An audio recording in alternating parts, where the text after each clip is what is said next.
All right, I see you. I don't have option to turn on video and cannot hear you. Okay, you won't be able to hear me yet. Oh, no, no, you should be able to. Hang on. I'm going to pull you up now. Hang on a second. Where'd you go? You disappeared.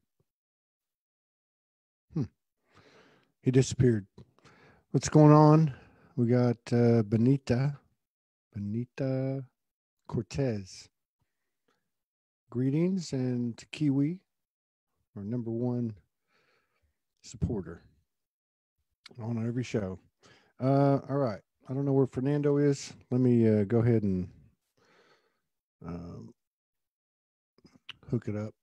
Here he is. Let's see. Yeah, there you go. All right.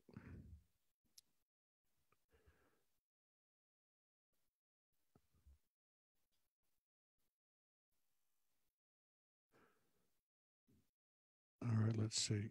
Oh, there you are. It's all good. Oh, you can't hear me. You're not mute. It's on your mic. Yeah, because mine's on. Let me see here. Yeah, you're showing not muted. And it may be that your mic is oh,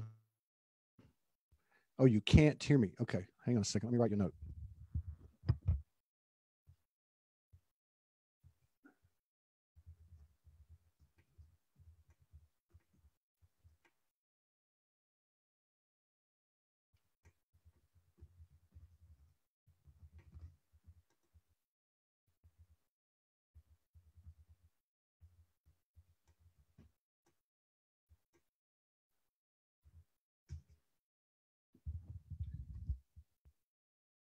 You can't hear me. I just sent you a note. Yeah. No, should have had this. Sorry about that. Not hearing you. Yeah. Did you read my message? Let's see. Let me send it to you here.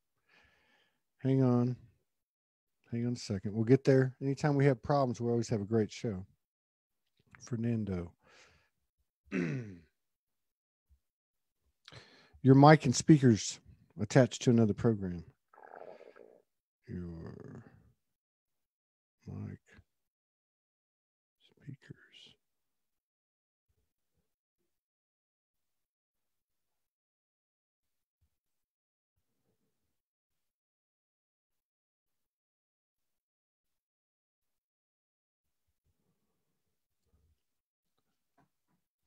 Hang on.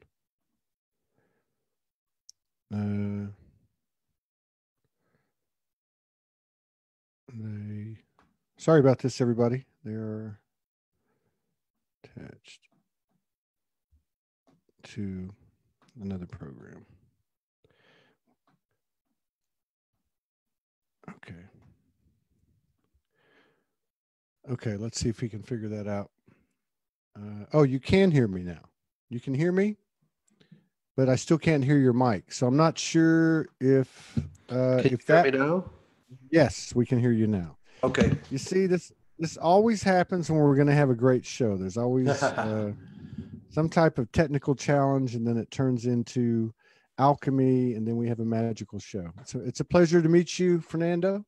I've heard a lot about you. I'm trying to put together where I've heard it, but I think you live in the Southwest, and Unity Grace comes to mind, and somebody else I just saw in Sedona comes to mind. Does that ring any bells? I am now in New Mexico, in Silver City. Okay. I used to be in San Diego. Oh, okay. We know a lot of the same people. Akurda. Akurda, yes. Akurda. She may come online a little later. Oh, very cool. Yeah, very cool. I really dug spending time with her and get to know her. She's the real deal. And then there's another friend I just introduced to her to by request named Lydia. I don't remember her last name, but she's over there. They're evidently going to get together here pretty soon. Nice. How's my mic level? Very good. It's perfect. Okay. We've got 20 people in the house. This is our fourth show of the day. We are getting suppressed, so I would really appreciate if you guys could share to your page or just to one group page to keep us above these algorithms, and we'll keep working with the energy, transforming it into a wider broadcast frequency. So Fernando, I don't know a lot about you. I did see your bio. It came over after I put the announcement out, and I didn't really even have a chance to go through it. But No worry. on this show, yeah, well, yeah, that's right. That's what my son always says. Don't worry. Um, but you know, on the show, we just typically have a conversation, get to know each other in front of some brothers and sisters, and just try to talk about what's happening, you know, a little bit of the stories, you know, anything you might be into. But I have seen you around for quite some time. I mean, I'm going to go back like 3, 4, 5 years. I have a feeling you've been involved in this, what we're all involved now, for quite some time. Would that be correct? That's it. The entire awakening process and transforming our lives so that we create our own reality, transform our bodies, our minds, and our connection to the star families that's feeding us every day all kinds of solutions, right? That's what we've been part of.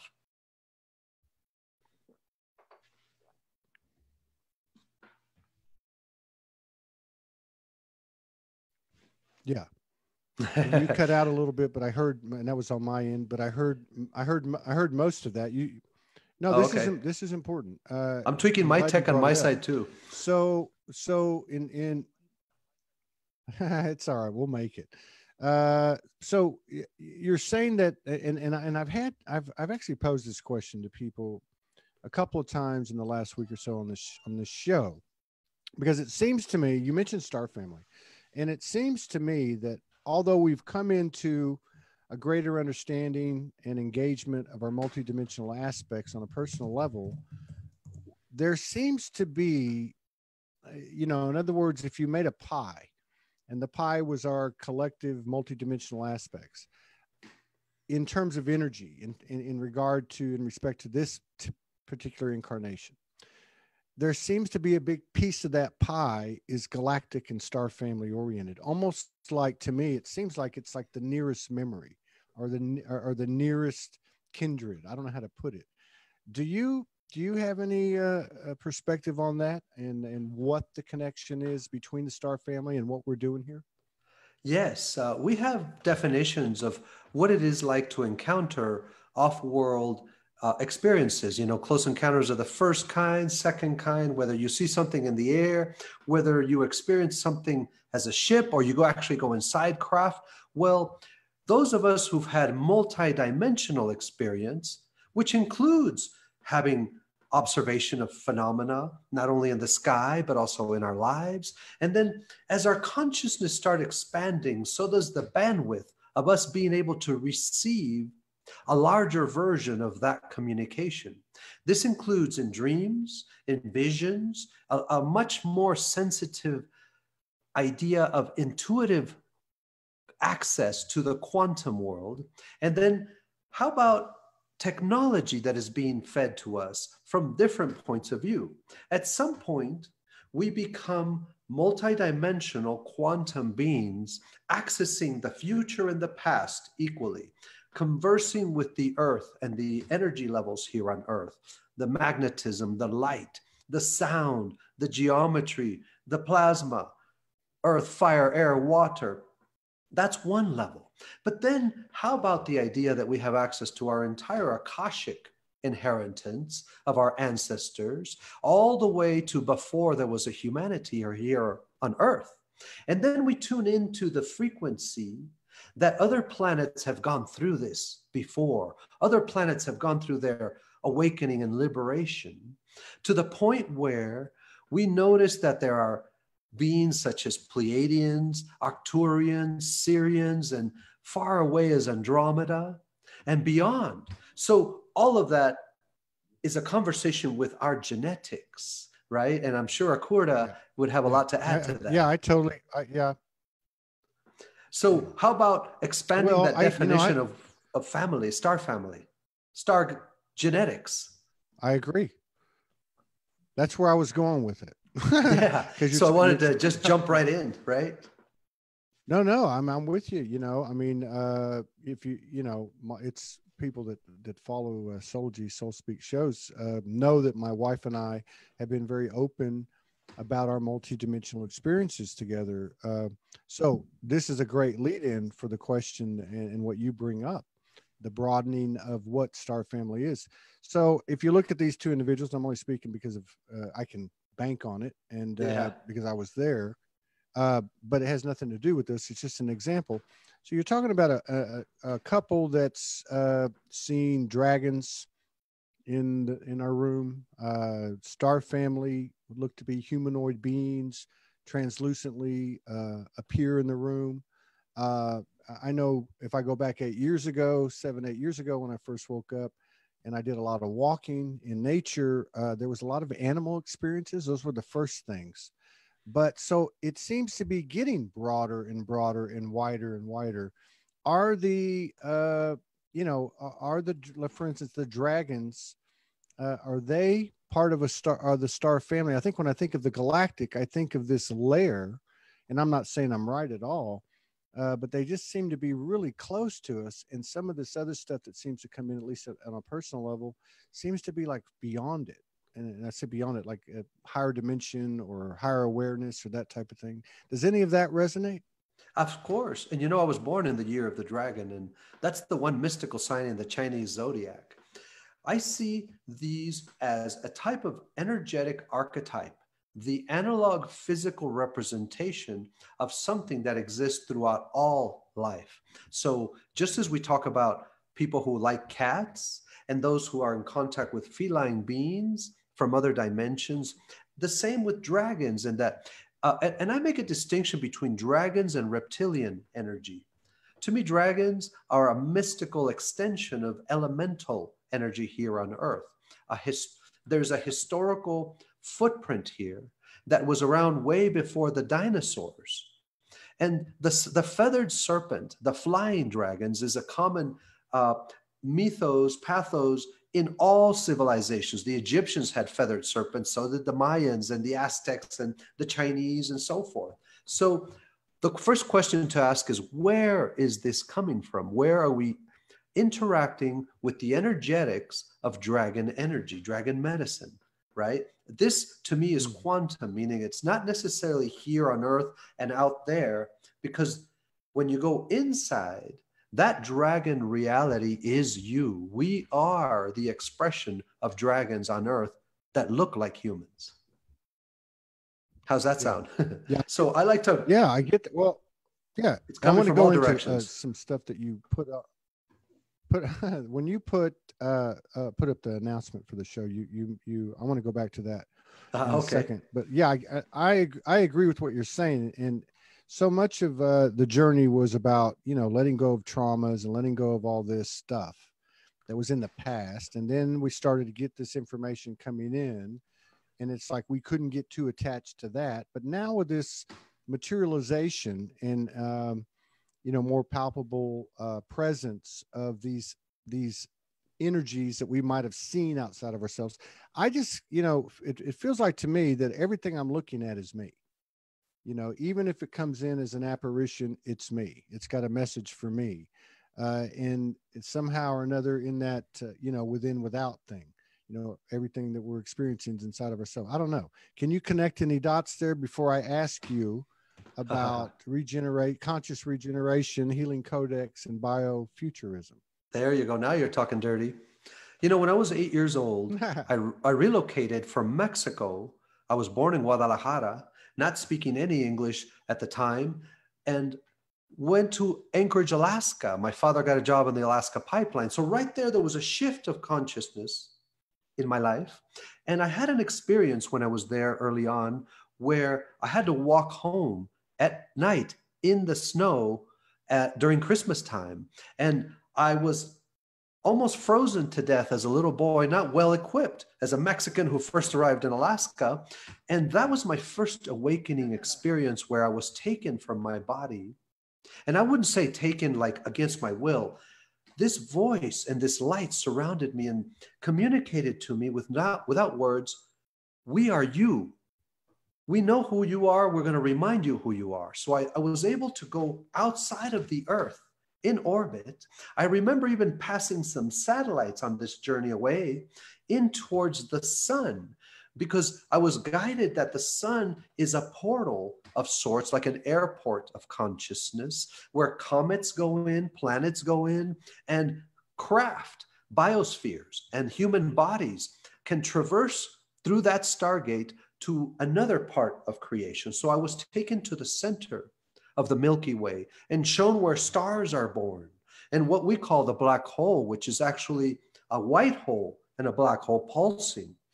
When we entered that center of the galaxy, we appeared at another part of the universe in front of a giant galaxy larger than Andromeda. And Andromeda has 1 trillion stars, with color and sound. And this knowledge, this voice told me, this is you. Every human on earth is a galaxy. It has that body that is collapsed into a point of light, and that is imprinted into an embryo at the 3rd day of conception. And I was shown how my body was assembled molecularly, cellular structures, until I saw organs. And I was in the womb and I was shown how I was born. And when I woke up, I was in front of my house. That was my first, one would say, off-world contact of the 6th kind. From there, that's where my life really opened up. The 6th kind, I like that. Yeah. And I love that description too. I remember one time, this is 1,000 shows back. I can't remember the guy's name, but he was a channeler, kind of like a Bashar type, and he went into his channeling, and he's like, he said, "Do you have any questions?" And I said, "Well, what do we look like to you?" And the answer came back that we looked like galaxies in motion. Pretty much, if we had a telescope or even stronger than that, it looks like to us. And right. and it kind of went along with what you're saying in terms of the composition and how that came about, which was, there's great scientific basis for that, because our skin is translucent. Every single cell in our body is a photoreceptor and a photo emitter. That means our cells and our DNA structure glows in light. We are bioluminescent. So that would mean trillions of molecules moving around in our bodies would be seen to a being who has a wider bandwidth eye. We would look like a galaxy with skin. Yeah, agreed. Yeah, and I think too, you can pick up on that too from like just, people talk of the field, whether they're talking about the heart field or their own personal field. But we know, it goes below the ground, it goes above our heads, it goes out, it goes a lot bigger than we are. And I think that's what you're describing is really what we are. And right. I wonder how long it'll be before we start seeing each other like that. The beginning step of that, like the first stage, is to feel each other like that, knowing that we have one level of a Merkaba auric presence that is about 30 feet in diameter, and it can be measured, right? And if you don't believe in the chakra system, just go to Home Depot and buy a stud finder that's sensitive and run it up and down your body. You tell me why it's detecting things in your body, right? I never heard of that. Absolutely. Not only do we have magnetic fields, we have distortion, not distortion. Really, our body aligns photons and aligns energy in a way that it's coherent around us. That's why sometimes the aura is described as the Merkaba, a geometric inverse tetrahedron star, right? Because there is patterns and organization in our energy fields. So I can't wait till we have instruments that we'll be able to wear glasses or look through a telescope or a microscope and see the 4th, 5th dimensional structures of bodies and matter. Or through our own eyes. Right? So what is biofuturism, and how did you get into it? What's your connection to it? The stage at 2012, on December 21st, I was with like other people going through in ceremonies and connecting at the pyramids and so forth. But then December 22nd arrived, and really I didn't see the changes I wanted to see. So at that moment, I had to invent a new reality. December 22nd, I jumped out of the idea of becoming sustainable, because the word sustainability to me is obsolete. It's co-opted by the opposition. We should have been sustainable 100 years ago in the Industrial Revolution, or at least in the 60s. What is being presented now is the understanding of the future of life. Biofuturism is a consciousness where we are to regenerate, heal, and transform everything in our lives. Conscious regeneration is part of that, where we are focused on the cells of our body, communicating with our DNA. You know, the energy known as cryon, you know, Lee Carroll, the channeler, he shares that the secret to peace on earth is peace with your own cells. Start there. So biofuturism first begins with your planetary body and activating and engaging its full potential, our superpowers, right? From that point of view, we will perceive reality in a different way.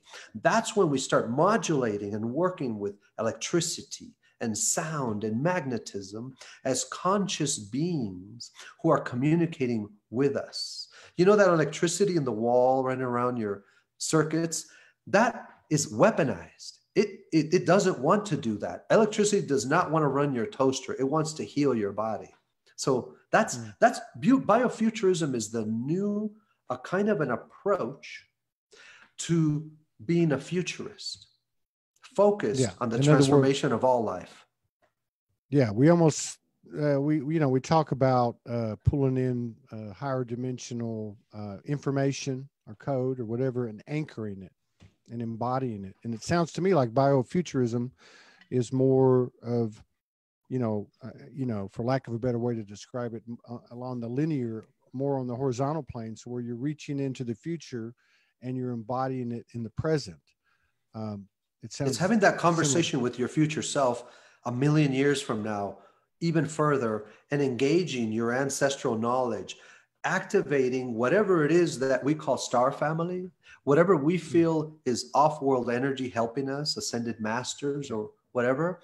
But a biofuturist is one who steps forward with that as our reservoir of knowledge, our tools. Do you tap into your future selves in relation, in respect to your everyday life, or maybe not everyday life, but things that you're working on, your pursuits, things that you haven't sorted out yet? Oh, absolutely.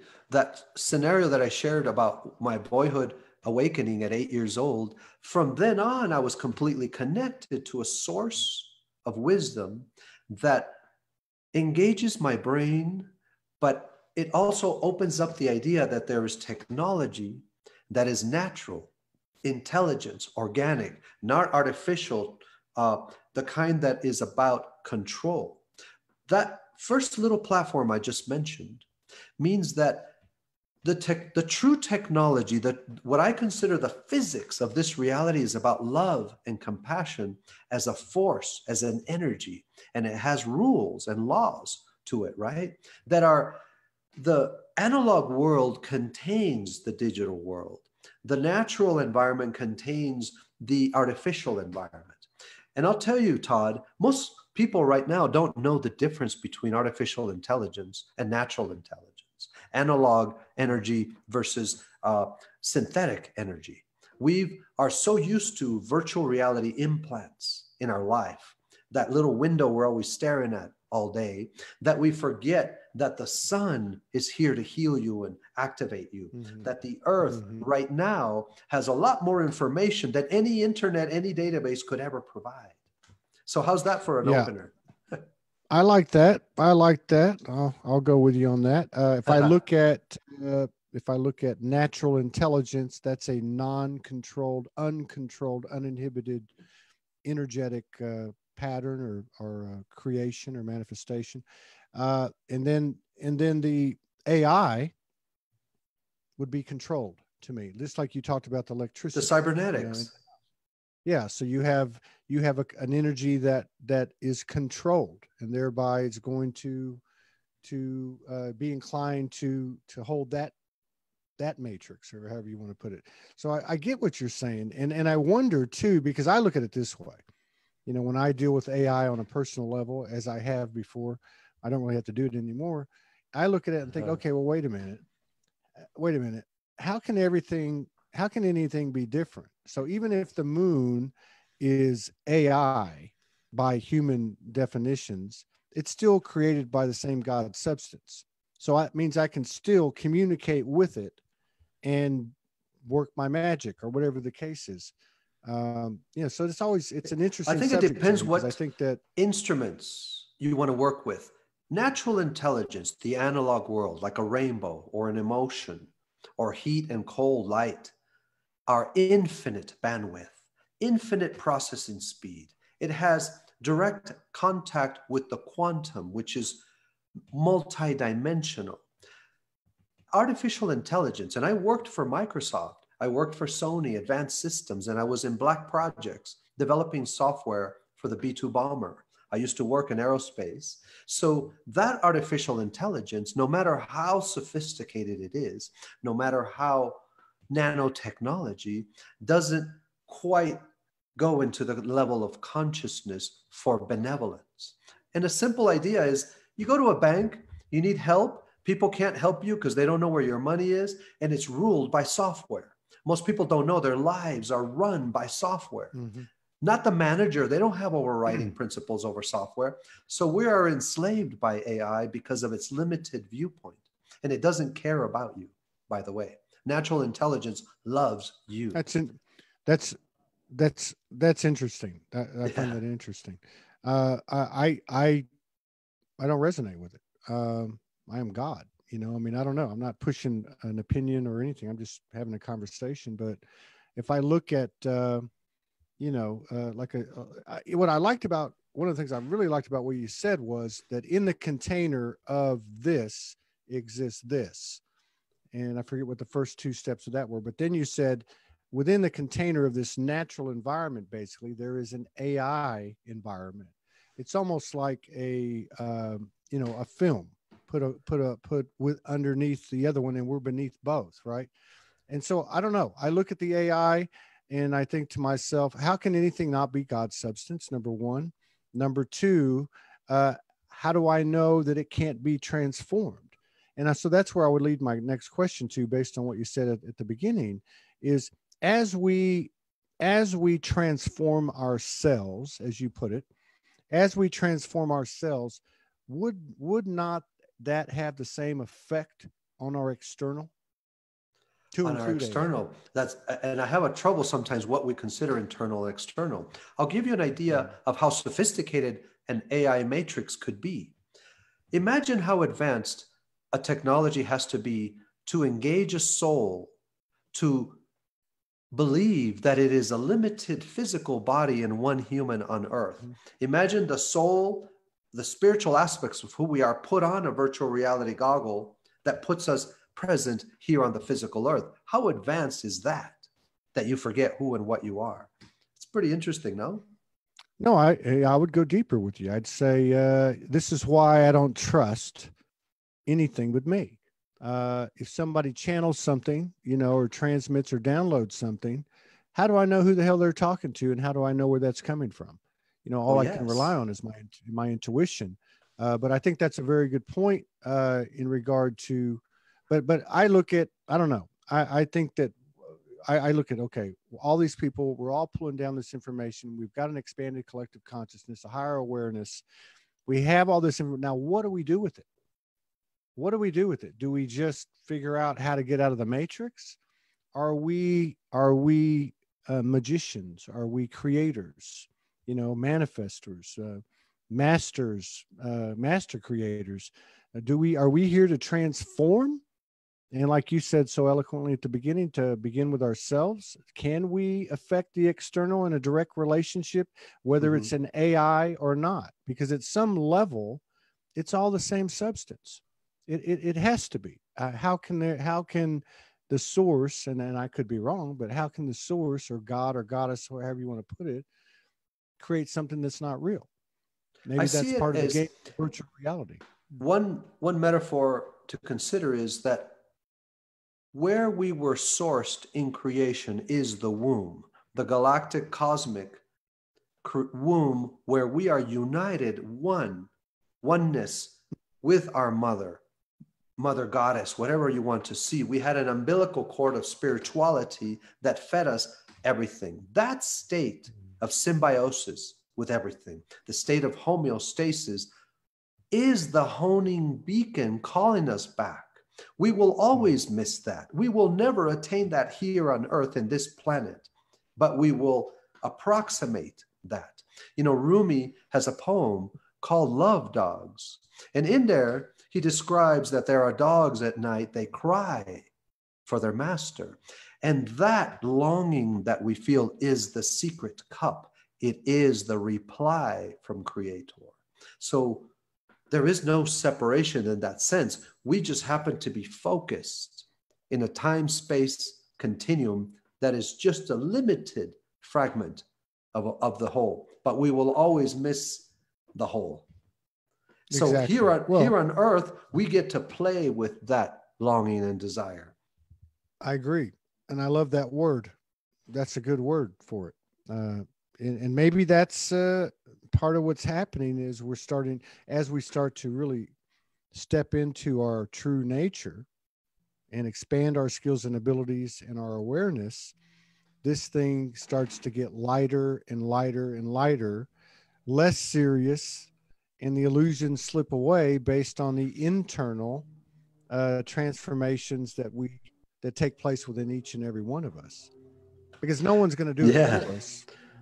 You get to the point in your life, one does, during this awakening process, where how interesting would it be to see what is possible with this body? If this is one of the highest achievements in creation, that we understand the human body, what is stored within its repertoire of infinite genetics? Our genetics are infinite. If one was to store a message across all space and time, you would put it in genetics. Genetics is the most advanced computing system metaphor we can consider. And that approach says that we have access to information, knowledge, wisdom that is multidimensional, that can be translated into what we would consider superpowers right now. Let's just say one level of genius knowledge. How about the ability to live 1,000 years? How about the interaction where we can modulate reality with our thoughts? I want to play with that as a scientist here on Earth. What is possible based on love and compassion? Because to me, those are the two keys that open up the kingdom. If you approach this as a weapon, it won't happen. No, that dog won't hunt anymore. That's it. I think, I think there's a powerful enough small minority that's taking root and really done some deep work and expanded, and many others are catching on every single day. So it's an extraordinary time to be alive. What's it been like for you to observe this from where you came from and seeing the different levels, particularly around 2012, give or take a couple of years, when it really started to explode? Did you ever think it was going to happen? Absolutely, it happens because I am that inside. The point of reference I'm using is the future. Now, there's a couple of problems with that. First, I kind of went through an awakening, a deep personal awakening around 2000, 2002. So by 2012, I was already a decade into this work. The first thing that occurred that I acknowledged is that I was so distraught and overwhelmed with my reality in the corporate world and all that, that my brain, my mind, packed its bags and left for the future. It left my body behind. I didn't want anything to do with this reality at that time. I was even suicidal at some point. What has happened after 2012 is I've built a new relationship with my body. My body wants to go with me on my psychedelic trips. My body wants to teleport with me to the future, and it wants to be the instrument that attracts matter, that modulates reality, that opens portals. This body, this physical vessel, is a lot more intelligent than what's inside our coconuts. That's the first transformation I went through. Yeah, our mind, is very limited. That's very true, and of course, mind, brain, body. I mean, I just want to make that distinction. Heart, pineal. Yeah. Full but third what I was brain. going to say is a lot of people more and more people, I'm sorry, I don't mean to misspeak, but more and more people have been talking about the clarity of the voice of their bodies, especially over the last few months as this thing's expanded and accelerated. But I agree with you. I've never heard Your anybody body actually is the say that. ultimate quantum physicist. It knows how to work with physics here on Earth. It knows how to modulate weather, how to communicate telepathically across all time and space. This body knows how to heal anything, and it resonates with all life anywhere. It speaks the language of life, light, however you want to see it, right? Yes. That's I like this. I like this. I'm trying to hold this in my head metaphorically. Uh, so you have the brain, which we know is more of a is really a physical thing, and probably, well, nothing's totally physical, but and then this body, as you're describing it, I can relate to this. It's got this voice. Is that separate? That's part of our multidimensionality, maybe, but is that separate from our mind? And I don't mean like the monkey mind. I I mean understand. the I studied brain and mind functionality quite a long time ago, including doing the brain scans with all the sensors and understanding what is going on. Now, for most people, they hear about alpha, beta waves, and delta and theta and so forth. What is not easy to explain is listening to the mind, the brain, the activity. It's like putting a microphone to New York City and you saying, oh, well, you got alpha wave activity. There's a billion things going on in there at once. The mind, to me, is like a nested doll, a Russian doll that has different quantum spheres of influence. So there's a local mind that is kind of focused in this area. And then there's a body that is 30 feet in diameter. And then there is our connection to the earth. And it, depending on your level of consciousness, is the size of your brain pan, one might say, right? Because this particular brain, and I'm pointing to your pineal gland, is entangled with other brains around the country, around the world. So how many brains do you have? 7 billion. How many do you have access? All of them. So yeah, it's not limited to one brain and one body. That, at least jump to that part, exactly. right? Yeah. Well, I think too, when people talk about multidimensionality, and rightfully so, I mean, with the information that's been out there, that the understanding or focus has been on these connections we have in the higher realms and higher dimensions and so on. But there's actually, with in talking to you, and you know, and actually some of the shows over the last 3 or 4 months or whatever, but there actually is a multidimensionality to the human, to the conscious human, and that would be the body that you're talking about, the monkey mind, the mind, whatever you want to label these things, Right. and then that free will alignment with the let's say off planet multidimensional aspects. I never thought of it that way, but it's a good point for me anyway. um it's not just the human, it's The, the multiple human. the beautiful thing is that is happening is the rise of consciousness science, where we have vocabulary and a dialogue where you can speak about things that were previously censored. I'll give you one Yeah. idea. One kind of scientific project would be to answer the questions, what happens when we die? It's a simple question. If we were to able to pour $1 trillion of universities and governments working together, countries, and we build a educational system based on asking that question, what happens when we die? What kind of technology we would develop? What kind of consciousness and emotional maturity to start preparing ourselves for that inevitable transition? The Egyptians spent 3, 4, 5,000 years on this one question: what happens when we die? And look at how their artifacts of that civilization, the pyramids, the portal mechanisms, the technology that was off world, dedicated to that one endeavor. And there are many, many approaches that would open up humanity to a completely different realm. Why can't we have this conversation at MIT right now?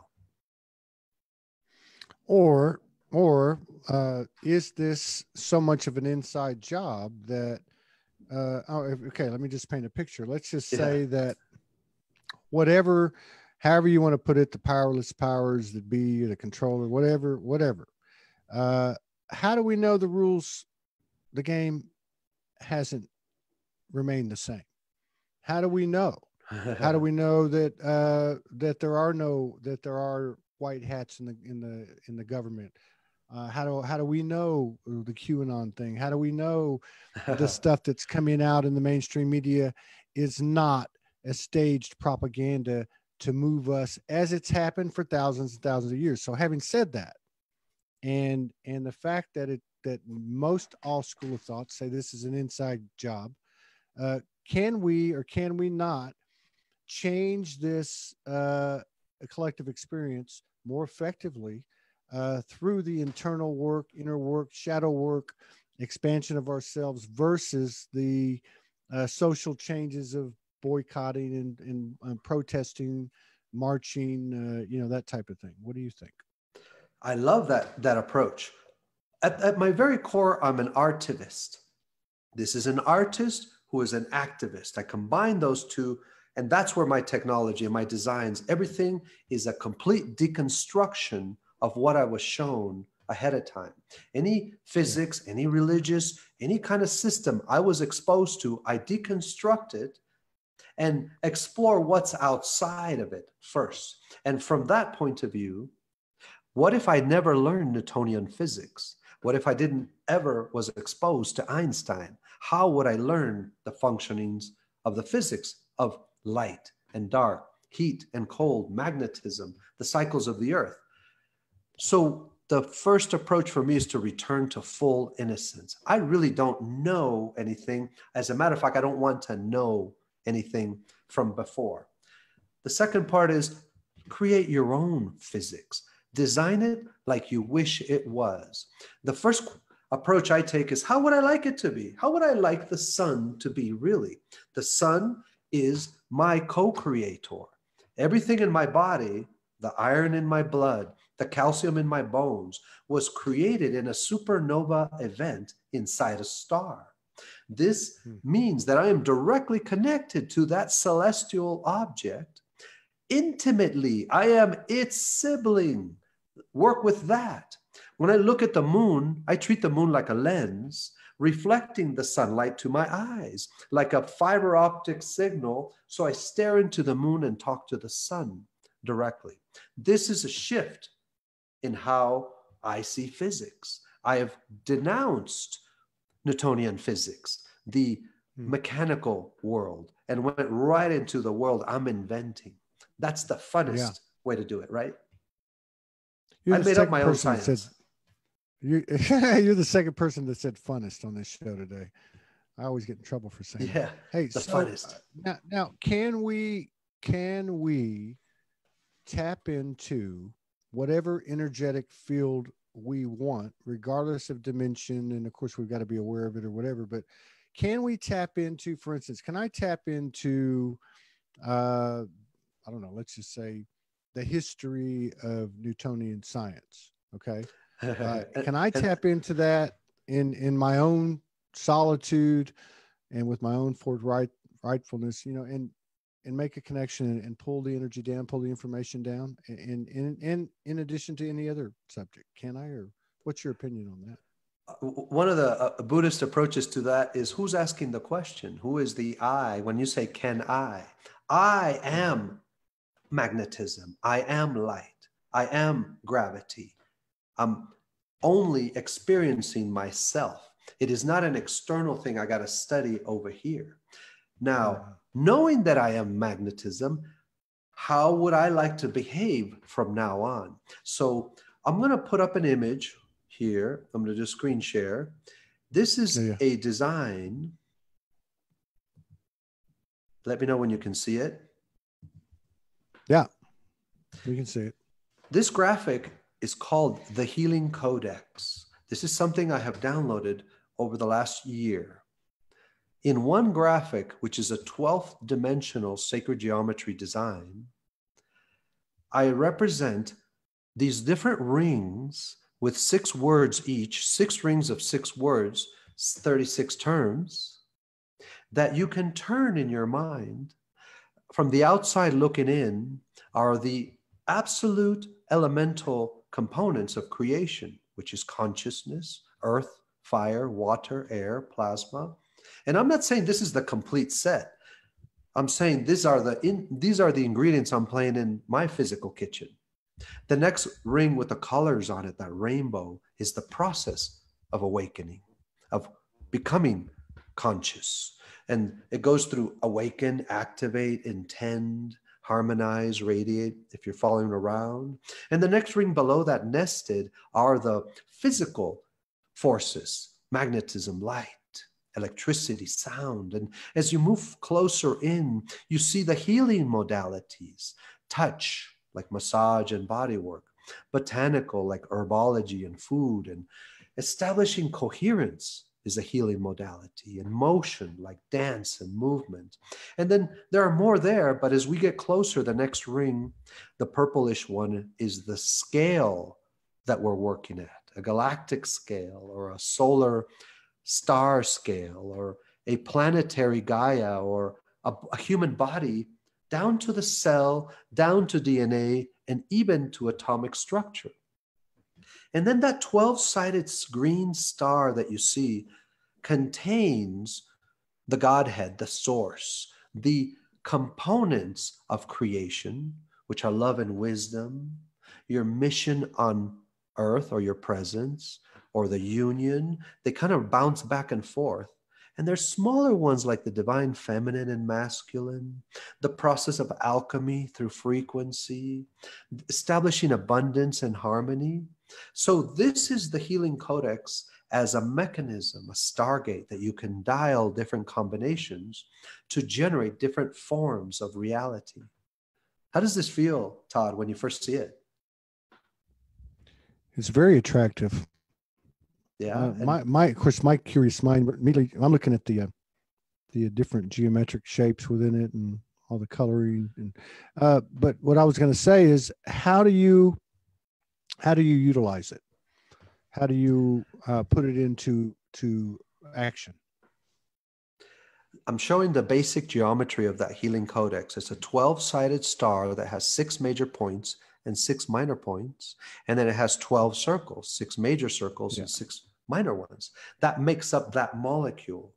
The attempt was, if I was to design an atom with the electron fields around it that represented the healing regenerative substance, this is what as an artist, what it might look like. This is when I added all the rings around it, the different turning mechanism, like a tumbler. You're in a safe that you're turning. The way you would use this first is to absorb the image and let your body contemplate it, and seeing what patterns you start seeing between vibrations, between words. You'll notice that at the top, the word consciousness, and at the bottom is the word water. They're like a pair that work together. And there are different pairs throughout the whole thing. And there are triplets and quadruplets. The idea is to show your entire system, let's just say, to keep it easy, your brain, your mind, what are the ingredients of the future of healing, the future of free energy. We're going to make energy based on combinations of love at a galactic level, using botanical to activate your human super potential. You're just going to follow different words from the center out or from the outside in, and come up with different combinations like poetry that are going to give you hints. For example, you can pick out the word plasma and then pick out the word crystal and DNA as you're moving forward. Right there is a 3-word combination. With plasma activated by crystals, you can infuse DNA, or the other way around. DNA can talk to you through crystals in the form of plasma. So this is a multi-dimensional map of the treasures of what's available to us in hidden, unseen forces. This is a treasure map, a 12th dimensional. Yeah. So I'm going to show an image of how you can charge water in a bottle, kind of like Dr. Emoto, but as a 12th dimensional message to water. And then you drink it. You can put your hand over this image and start absorbing all of that wisdom. This is what came to me from my star family. I asked, what kind of ingredients do I have to work with? Well, Here they are, so I'm going to stop sharing. So the Healing Codex is a methodology to create different artifacts here on Earth. The first one I'm working on is called the Vossa. It's a geometry of a dome home that you would live in and work in and around that is a light ship. So I'm going to show you. Do you remember that 12-sided star in the middle of the codex? Here it is. This is a shape that is 3D printed as a dome. Oh, that's very, very cool. This shape represents a very advanced form of biofuturism. This is a shape that generates a field around it that shields you from the matrix. So I'm building this as a house to reprogram your DNA into full coherence so you can meditate while you're inside here and look at these beautiful patterns. There's a skylight. So I'll show you a little bit later some images of what a house might look like. So while those monkeys in Geneva and CERN are building the particle accelerator, I'm building my own that's portable, and I can make it at my house. So just because scientists are doing their shenanigans in secret laboratories, the people of the light are doing our own process, building technology that helps others right away. This is the concept of superconductive architecture that is so efficient. It's the way the footprint, the thickness of the walls, it's going to be made out of a concrete that is organized. The material is going to be poured into a mold that's going to be your house, that will be aircrete. So that concrete, that material that we're going to put in here has to be designed too for healing. The furniture that's going to be in here is designed for healing and regeneration. All of the things that happen in this kind of technology is about a new humanity. Because Todd, we are designing a completely new civilization from the ground up, not using any principles we learned in school or religion. How's that for a drop? I agree. I look at everything, as energy, and what you're describing is, and what you said is exactly in line with it. We are, whatever's going on the so-called global stage or in the secret government or whatever bullshit label or tag we want to put on it is not my concern. It has no power over me, and I'm going to build my domicile energetically and otherwise, and stand my ground with all my brothers and sisters. The only thing I'm interested in the world on the world level is all of us holding hands together and holding this and expanding this incredible energy that we are. I did something dangerous, Todd. First, I said, what if I had complete creative freedom? I mean, complete physics, scientific freedom to design whatever I wanted, to show a model of clean, clear, coherent thought. You just saw a couple of examples. That Healing Codex image came from complete freedom of thought that I could design however I wanted reality. That structure I just showed you is a seed of eco-cities of the future. When we build cities that are crystals that heal our bodies, the whole city is designed to celebrate humans, to heal us and regenerate us, and to activate all our superpowers. Name to me some architect that has that language that we can talk to our DNA so we activate and amplify mental telepathy. Where's a house right now that I can buy in real estate? I go to Remax or Century 21. I would like a house that infuses creativity in my children. We don't have that dialogue. We don't have that language, right? Boom, we're doing it. So what's happening is humanity is fractalizing at the moment, splitting off into different fractals of people wanting to create an exodus out of the Los Angeles or New York or wherever they live, and they want to be in a place that resonates like an acupressure point. I want my house to talk to the earth so that when it rains over my house, it's structured water to heal my children. They don't teach that in universities or schools. And I'll tell you, Todd, the smartest, most one would say conscious individuals at some level are not necessarily in corporations anymore. They're not in the government anymore. So there's two areas where those groups are not gaining the best of human futurism, biofuturism, right? Where are we going to find these people? They're going to be in these new eco villages that are being built right now. This is very interesting. You put a lot into it. Now, where can people find out more about it? And anything else you might have that you want to? Sure. The first thing is my name, Fernando Vossa, Vossa. You just Google that one. I have an entire channel on YouTube, and there are shows and lectures for the last decade. Because when you can see videos of what I was doing in 2009, 2008, when the Facebook first started, I was already speaking this language. So those who would like to go through training programs, that would like to get to the language of biofuturism, that's one space. The second part is look up the word Vossa hedron. That is like a new hedra, a new shape. VOSSHHEDRON. That you look that up and you see my material.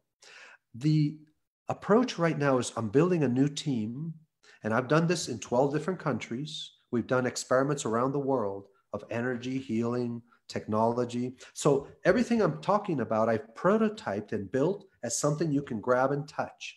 This Healing Dome home is going to be built in March of 2020. The world will have its first conscious regenerative architecture that is quantum.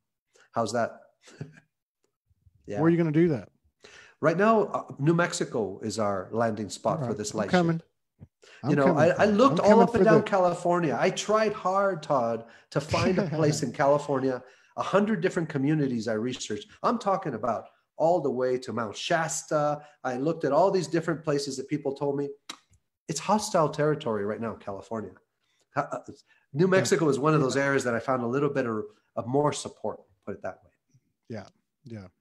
But the last thing I wanted to say is we're going to be releasing the Healing Codex under thehealingcodex.com next week. So people can go online, buy a poster or merchandise that supports the Vossa Hedron project. We're also going to be launching a conscious regeneration program. Akurda and I are co-developing. That is the process of speaking to your DNA, so it opens up all of this knowledge and begin creating new cellular structures. So those who want to follow the conscious regeneration program, I'm going to send you those links as soon as they're ready. It's going to be about another week or so. Right on. And feel free to come back to this replay and put it in the comments, because I'm sure Akurda and I both want to do a show with you together, launching this program, inviting people, and really giving a feel for these tools. And I'm not saying we are the only ones or it's the only way. It is how we're doing it, and we're sharing it with everyone. Exactly. No, exactly. Yeah. That came through from the very beginning. Yeah, okay. Absolutely. Yeah, we're open to that. We'd love to collaborate again with both of you. So yeah, we're all about providing a platform for expanding awareness of our brothers and sisters and their initiatives that are their purposes, that are their missions. So, and Todd, I want to thank you personally, you and Morgan, for the beautiful work you're doing. All of the people that you've interviewed. Oh my gosh, your brain must just grow by the moment. I know you did 2 other interviews today, or at least one other one I saw. 3. Unbelievable. So thank you for what you've been doing here. Very welcome. And thank you. And thank you for sharing space with us and honoring us with your presence, sharing your creations with us and your energy. And I look forward to doing it again with you and Akurda. And until then, I bid you adieu. All blessings to you and yours. My galactic star brother. Namaste. Namaste. You take care.